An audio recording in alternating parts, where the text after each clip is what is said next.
Welcome to our presentation on baseball stat statistics. My name is Chris, And I'm Anthony. and we'll walk you through how we analyze the player-specific data, team-wide data, and team rankings data of Major League Baseball.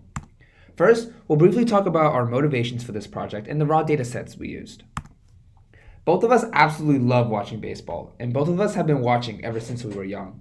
By watching both our teams' exuberant victories and crushing defeats, we've wondered how some teams can get so good and stay so dominant, while others try but fail every year. How do teams stay at the top? What makes the best players the best? Yes, more power leads to more runs and more wins, but both of us observe that power offenses are less consistent. Is it better to be more consistent then? We'll walk you through how we answered that. For our uninformed audiences, please pause here and acclimate yourself with these terms that we will be referring to throughout the presentation. Our analysis required three types of data: player-specific data, team-wide data, and team rankings. The CSV dataset was a part of Sean Lehman's Baseball Databank, and the web scrape data set came from baseballreference.com, which contained modern and up-to-date player and team statistics. The Sports API contained live data of all sports games. The rankings data we requested is one endpoint of this large API. Now we'll move on to our data cleaning techniques. So from batting.csv, which was our raw CSV dataset, we created two separate clean datasets, one with a player's yearly statistics and another with the player's career statistics. For both new datasets, we calculated more advanced statistics to plot later. We also mapped the player IDs to actual player names by using a different CSV file from the same databank. Here are what the two clean datasets look like. The left is grouped by both player and year, and the right is grouped by only the player. Notice the multi-index in the dataset on the left. For our web scrape requirement, we web scraped baseballreference.com. There were two sets of tables that we were interested in. The first contained team-wide statistics. This table did not have any inconsistencies, so it was easy to scrape using the read HTML method. The second table was different since the table was in a large comment block. We imported comment from BS4 in order to find the position of this block and extracted the code to use Beautiful Soup on. This is what the clean data frame of the team standard batting looks like. And this is what the clean data frame of the player standard batting looks like.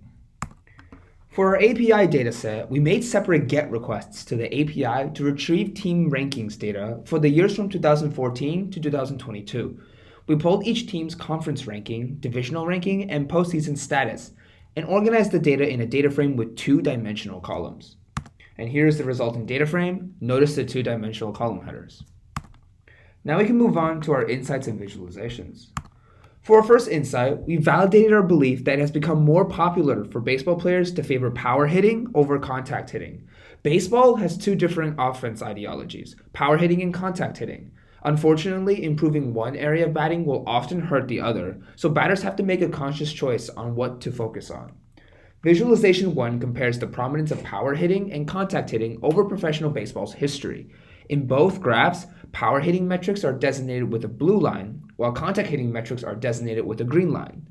The left graph compares home runs with stolen bases, and the right graph compares slugging percentage with on-base percentage. From our linear regression analysis, we can see that the average number of home runs and the average slugging percentage has increased over the years, since the slopes of both linear regressions are positive.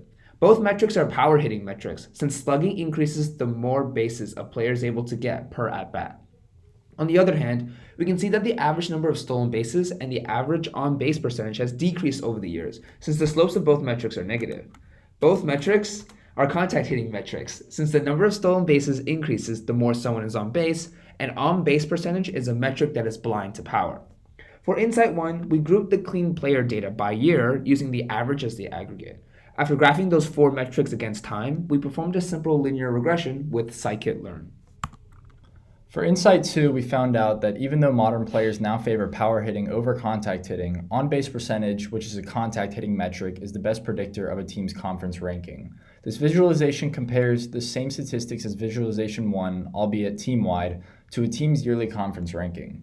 Each team is ranked in their conference from 1st to 15th place based on their end-of-season record. We expect a good statistic to have a strong negative correlation between the statistic and the conference ranking, since the higher our statistic, the better a team's conference ranking should be. We see, however, that the correlation varies drastically.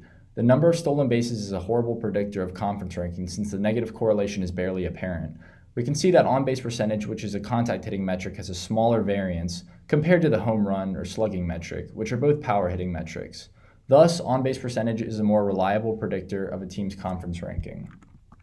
We can justify this with linear regression. The R-squared value after running all metrics through a simple linear regression model can justify the strength of the linear regression model.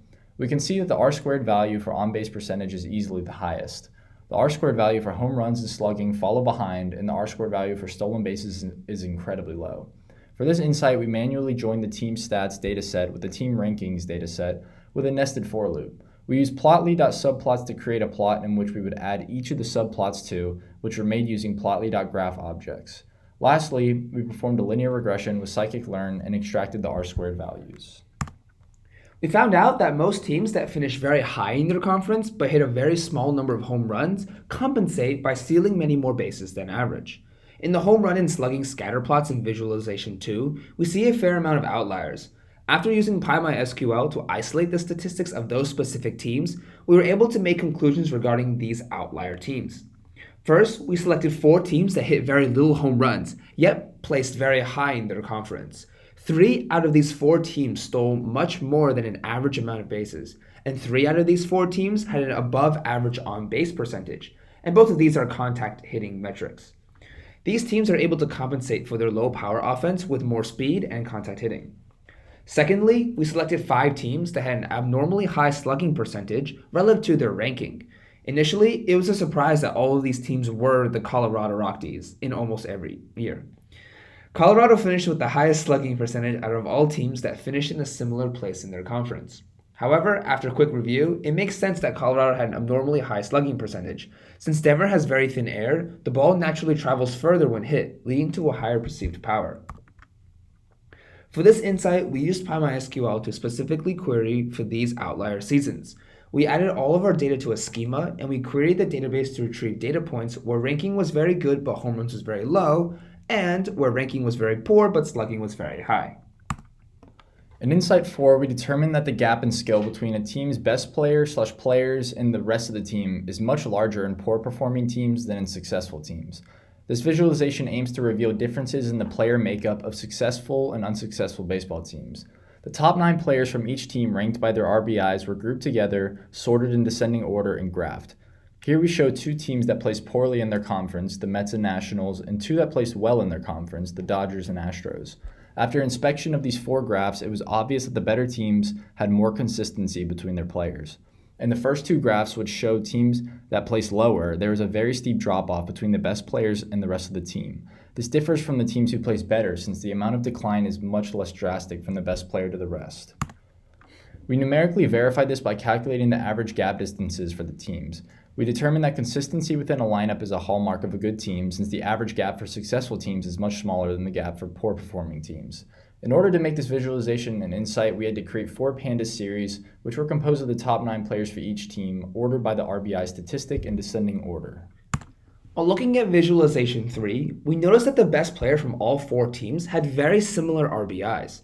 To analyze this further, we used PyMySQL to join our player-specific data and our team rankings data to classify the players into a good team set and a bad team set. We grouped by players and year in order to aggregate using the max statistic for each team, and we performed a t-test to test for a significant difference in means from these 2 sets. Since the p-value of the t-test is greater than 0.05, we conclude that there is no significant difference between the means of our 2 populations. Therefore, our conjecture that the best player from each team, regardless of team ranking, has the same statistics holds. In order to perform this t-test, we used PyMySQL to create 2 tables, one for player data and another for team rankings. We performed a natural join to join the 2 tables on teams and executed a query which grouped the joined table by team, aggregating the data of all players on a team by their best statistic. Finally, we split the best players from each team into 2 categories. We used the stats module from the SciPy library to perform the t-test. It was cool to be able to use this as support for our argument because we are both currently taking ISY 3030 and the t-test is one of the fundamental concepts that we learned. In conclusion, we learned that a consistently good baseball team needs to target contact prioritizing players. We also learned that a good baseball team needs to prioritize improving their worst players since all teams have similarly skilled top players, and that a team must consider all players in their lineup in order to be successful, not just focus on their best. Throughout the course of this project, we learned many valuable skills and got tons of practice with using them. These include scikit-learn, SciPy, Plotly modules, and how to use the multi-index in pandas. Some challenges also arose that we had to deal with, including saving issues between Google Colab and Jupyter Notebook, as well as one of the websites we web scraped changing their HTML code, so we had to adjust our data parser. Overall, we had a good time with this project despite it being a lot of work, and we're very happy with the real-world practice we got with working with big data. Thank you for listening.